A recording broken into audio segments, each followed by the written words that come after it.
Target education के daily current affairs में आप सबका बहुत बहुत स्वागत है। आज तारीख है 26 जनवरी 2026। तो आज हम क्या करने वाले हैं? पहले हम आज की सारी जरूरी थ्योरी देखेंगे और हाँ, लास्ट में एक मजेदार सवाल भी होगा। तो चलिए शुरू करते हैं। आज की शुरुआत एक बहुत ही जबरदस्त लाइन के साथ करते हैं। आगे बढ़ने का राज सिर्फ शुरुआत करने में है। तो बस इसी एनर्जी के साथ चलिए आज का सेशन शुरू करते हैं। अच्छा, तो एक नज़र डालते हैं कि आज हम क्या क्या कवर करेंगे।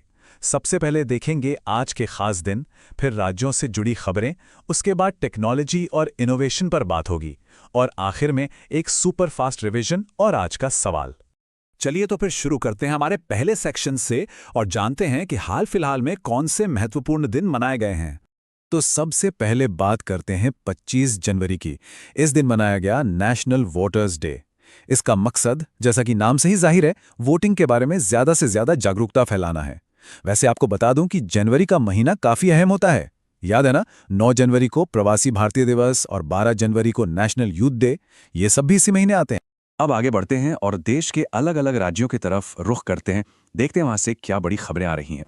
सबसे पहले बात मिजोरम की, जहां डेयरी सेक्टर को एक बड़ा बूस्ट देने के लिए एक अग्रीमेंट साइन हुआ है। ये समझौता हुआ है नेशनल डेयरी डेवलपमेंट बोर्ड और मिजोरम दुग्ध संघ के बीच। और देखिए, ये इसलिए भी खास है क्योंकि अभी हाल ही में मिजोरम ने उल्लास प्रोग्राम के तहत 100% लिटरेसी भी हासिल की है, जो कि एक बेसिक लिटरेसी कैंपेन है। कमाल है ना। अब बात करते हैं उत्तराखंड की। यहाँ सरकार ने आईटीबीपी के साथ मिलकर एक बहुत अच्छी पहल शुरू की है, जिसका नाम है स्वस्थ सीमा अभियान। इसका सीधा सीधा मकसद है कि बॉर्डर के पास जो लोग रहते हैं उन तक अच्छी हेल्थ सर्विसेज पहुंच सकें। चलिए अब चलते हैं खूबसूरत हिमाचल प्रदेश, जिसने 25 जनवरी को अपना 56वां स्थापना दिवस मनाया और इस खास मौके पर राज्य के लिए एक बहुत बड़ी खुशखबरी भी आई। उसे पूर्ण साक्षर यानी फुली लिटरेट घोषित किया गया। ये वाकई एक बड़ी अचीवमेंट है। इसके अलावा राज्य ग्रीन टू गोल्ड जैसी पहल पर भी काम कर रहा है ताकि टूरिज्म को इको फ्रेंडली बनाया जा सके। 99.3%। सोचिए जरा, ये सिर्फ एक नंबर नहीं है, ये आंकड़ा बताता है हिमाचल प्रदेश के हर नागरिक के एम्पावरमेंट की कहानी। आप खुद ही सोचिए, इतनी जबरदस्त लिटरेसी रेट का मतलब क्या है? इसका मतलब है बेहतर मौके, ज्यादा समझदारी और एक शानदार भविष्य। तो चलिए अब जरा टेक्नोलॉजी की दुनिया में चलते हैं और देखते हैं कि वहां क्या कुछ नया और इंटरेस्टिंग हो रहा है। टेक्नोलॉजी की दुनिया में पहली खबर गोवा से है। यहां बेहतर इंटरनेट कनेक्टिविटी के लिए स्टारलिंक के साथ एक एग्रीमेंट हुआ है और वहीं हेल्थ सेक्टर में भी टेक्नोलॉजी का जबरदस्त इस्तेमाल हो रहा है। केंद्रीय मंत्री अनुप्रिया पटेल ने डॉक्टरों के लिए एक नया एआई ट्रेनिंग प्रोग्राम लॉन्च किया है। इससे इलाज के तरीकों में काफी सुधार आने की उम्मीद है। इनोवेशन की बात हो और आईआईटीज का जिक्र ना हो, ऐसा कैसे हो सकता है? आईआईटी कानपुर ने हेल्थ केयर सेक्टर के लिए एक फेडरेटेड इंटेलिजेंस हैकाथॉन ऑर्गेनाइज किया। ये एक तरह का कंपटीशन था जहां हेल्थ केयर में टेक्नोलॉजी के नए नए आइडियाज पर काम हुआ और सिर्फ आईआईटी कानपुर ही नहीं, देश के बाकी आईआईटीज भी कमाल का काम कर रहे हैं। जैसे आईआईटी कानपुर ने चुनाव आयुक्त ज्ञानेश कुमार को सम्मानित किया। आईआईटी दिल्ली बिजली के क्षेत्र में रिसर्च के लिए एक नया सेंटर बना रहा है। आईआईटी मद्रास ने परम शक्ति नाम का एक पावरफुल सुपर कंप्यूटर बनाया है और आईआईटी बॉम्बे ने नई टेक्नोलॉजी में इन्वेस्ट करने के लिए देश का पहला डीप टेक फंड लॉन्च किया है। ये सारी पहलें भारत को टेक्नोलॉजी में बहुत आगे ले जा रही हैं। चलिए अब गियर बदलते हैं और करते हैं कुछ और जरूरी खबरों का एक सुपर फास्ट रिवीजन। तो थोड़ा ध्यान से सुनिएगा। रिवीजन की शुरुआत एक दुखद खबर से। जाने माने फुटबॉलर इलियास पाशा का निधन हो गया है। भारतीय फुटबॉल में खासकर 70 के दशक में उनका योगदान कभी भुलाया नहीं जा सकता। अब कुछ और तेज अपडेट्स। एतिहाद एयरवेज को 2026 की सबसे सेफ एयरलाइन चुना गया है। भारतीय अर्थव्यवस्था ने जापान को पीछे छोड़ दिया है और अब दुनिया की चौथी सबसे बड़ी इकोनॉमी बन गई है। और अगर सेफ्टी की बात करें तो बेंगलुरु को भारत का सबसे सुरक्षित शहर माना जाता है। चलिए इन सभी पॉइंट्स को एक बार फटाफट से दोहरा लेते हैं ताकि ये अच्छे से याद हो जाए। सबसे सेफ एयरलाइन कौन सी? एतिहाद एयरवेज। भारत की इकोनॉमी चौथी सबसे बड़ी। सबसे सुरक्षित शहर मंगलुरु। विजय हजारे ट्रॉफी किसने जीती? विदर्भ ने। और चीन की आबादी लगातार चौथे साल कम हुई है। और इसी के साथ हम पहुंच गए हैं आज के सेशन के बिल्कुल आखिर में और अब वक्त है आज के सवाल का। तो आज का सवाल बहुत ही सिंपल है। 24 जनवरी को किस राज्य का स्थापना दिवस मनाया जाता है? अपना जवाब नीचे कमेंट्स में लिखना मत भूलिएगा। हमें आपके जवाबों का इंतजार रहेगा। तो आज के लिए बस इतना ही। धन्यवाद। टारगेट एजुकेशन में आप सभी का स्वागत है। आज है 26 जनवरी 2026 और चलिए देखते हैं आज के सबसे जरूरी करंट अफेयर्स, वो भी एमसीक्यूज के जरिए। तो तैयार हैं? चलिए शुरू करते हैं। तो एक नज़र डालते हैं कि आज हम क्या क्या देखने वाले हैं।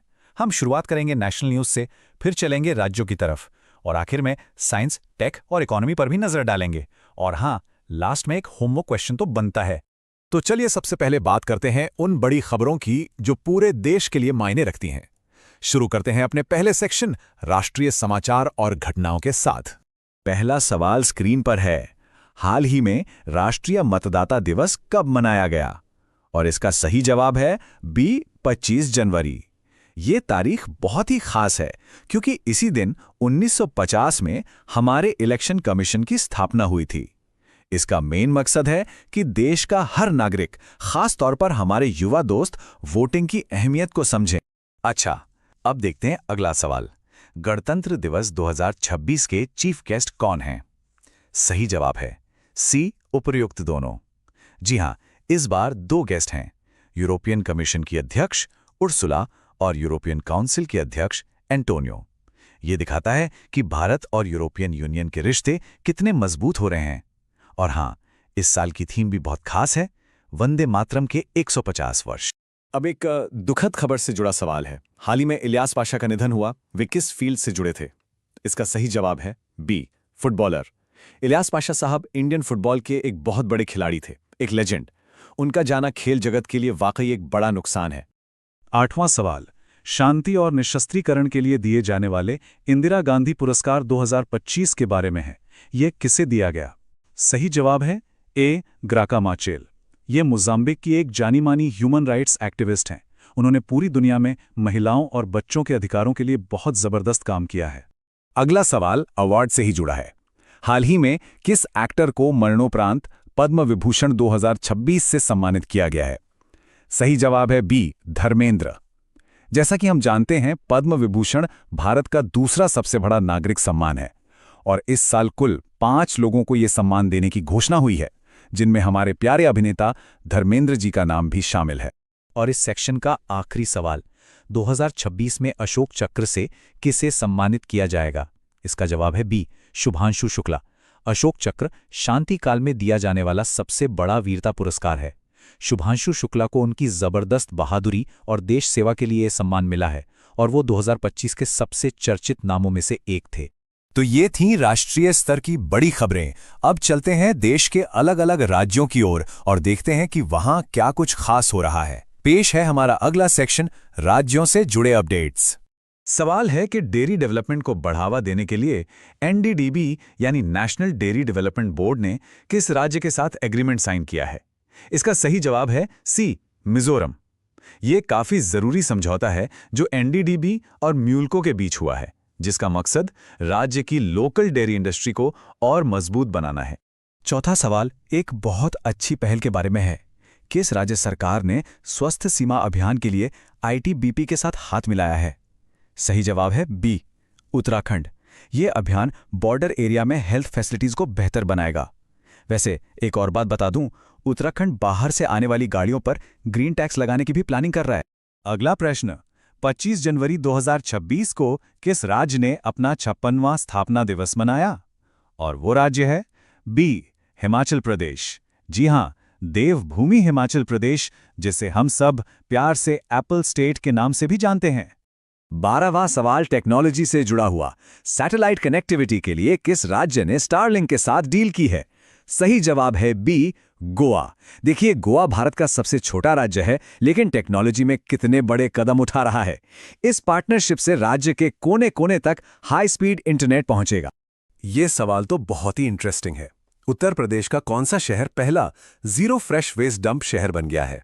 और ये कमाल किया है, बी, लखनऊ ने। नवाबों का शहर अब इनोवेशन का भी शहर बन रहा है। और इतना ही नहीं, लखनऊ को इंडिया की पहली एआई सिटी के तौर पर भी डेवलप किया जा रहा है। और अब एक बहुत ही जरूरी सवाल, किस राज्य ने गुटखा और तंबाकू प्रोडक्ट्स पर पूरी तरह से बैन लगा दिया है?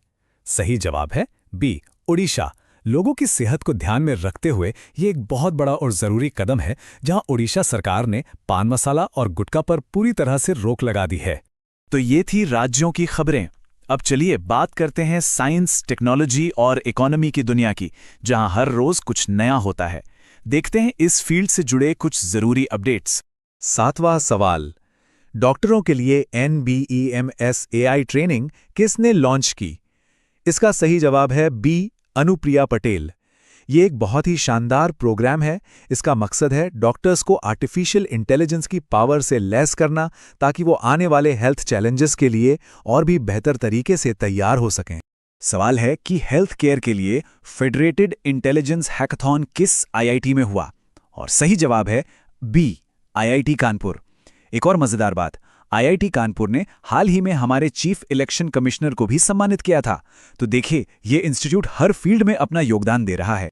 और अब आज का सबसे बड़ा और सबसे जरूरी सवाल, 2025 में भारत किस देश को पीछे छोड़कर दुनिया की चौथी सबसे बड़ी इकोनॉमी बन गया है? और इसका ऐतिहासिक जवाब है बी, जापान। ये वाकई एक बहुत बड़ी उपलब्धि है। ये सिर्फ एक नंबर नहीं है, ये दिखाता है कि दुनिया में भारत का आर्थिक कद कितनी तेजी से बढ़ रहा है। तो चलिए आज के मेन पॉइंट्स को एक बार फटाफट से रिवाइज कर लेते हैं। सबसे जरूरी बात, भारत अब दुनिया की चौथी सबसे बड़ी अर्थव्यवस्था है, जापान को पीछे छोड़कर।